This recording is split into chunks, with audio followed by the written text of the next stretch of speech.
En prélude aux journées FIFA de mars 2024, le sélectionneur de l'équipe nationale du Bénin, Gernot Rohr, était face aux hommes des médias ce vendredi 8 mars à la salle de conférence du stade de l'Amitié Générale Mathieu Kérékou de Cotonou pour dévoiler une liste de joueurs sélectionnés. Une liste de 25 joueurs a été rendue publique par le technicien franco-allemand pour ces journées FIFA.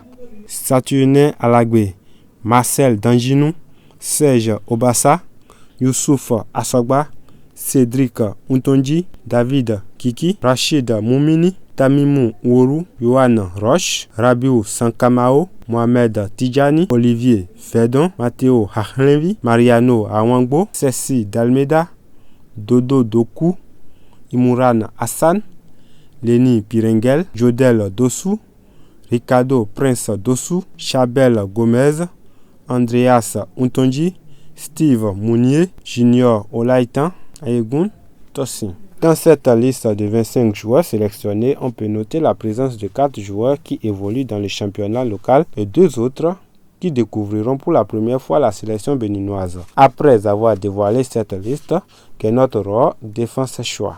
Parlons concret. Oui. On a parlé d'Obassa. Vous dites qu'il n'a pas été bon un match, ça peut arriver, mais il a été bon dans la plupart des matchs. Et nous avons ici des observateurs qui me confirment ça, même si moi je ne le vois pas tout le temps. Rachid Moumini, il vient de faire un stage extraordinaire en Autriche et en République tchèque, où il a fait des matchs amicaux et il va signer. Donc je ne vais pas enlever un joueur qui est en train de confirmer tout le bien qu'on peut penser de lui et avec tout ce qu'il a fait pour notre équipe. Sankamao, voilà, il joue avec son club local. Et il y avait des interruptions et j'ai des bons échos. Il n'y a aucune raison de le sortir de ce groupe. Il a prouvé sa valeur contre notamment les champions d'Afrique de l'époque, ici même, dans un match où il a été à la hauteur. Chaque fois que je l'ai vu, il était bon. L'absence de Doremus et de Soukou, c'est que la qualité de leurs prestations n'est pas suffisante pour figurer dans cette liste. Steve Warren Traoré, il joue 1 minute par-ci, 1 minute par-là.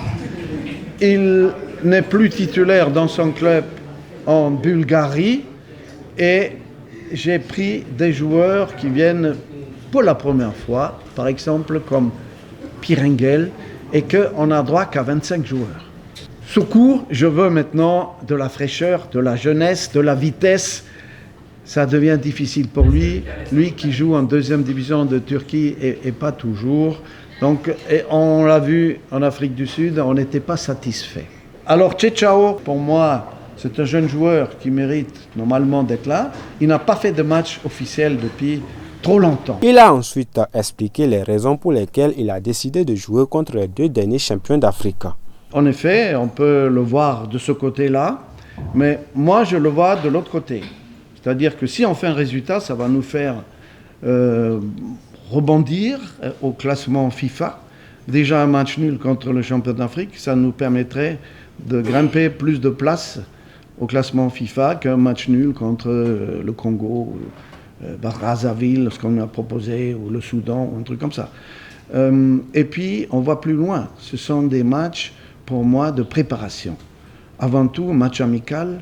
On doit donner la chance à tous ces jeunes joueurs et aux nouveaux joueurs aussi de se montrer. Si vous ne le faites pas dans les matchs amicaux, vous voulez le faire quand? Dans les entraînements. Et puis c'est dans ces matchs-là, quand vous jouez contre meilleurs que vous, les tennisman, les handballeurs, tout le monde le fait, pour progresser, c'est plus, à mon avis, plus important de jouer contre meilleurs que vous que contre moins bien que vous. Le manager franco-allemand a profité pour annoncer un événement majeur avant le coup d'envoi de la première rencontre. Stéphane, j'ai dit on joue contre la Côte d'Ivoire, c'est parce qu'il n'est plus dans la liste qu'on l'oublie. Tout ce qu'il a fait pour le pays, ce garçon, mérite reconnaissance et aussi d'être honoré. Il va faire le coup d'envoi de ce match contre la Côte d'Ivoire.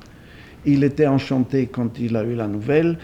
La fédération, le ministère, tout le monde est d'accord.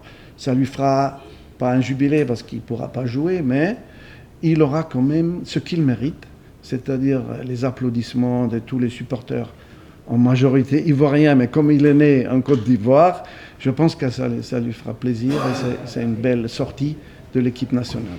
Pour rappel, les Guépards seront face aux éléphants de la Côte d'Ivoire le samedi 23 mars prochain à Amiens en France et face aux Lions de la Teranga le 26 mars 2024, toujours sur les mêmes installations.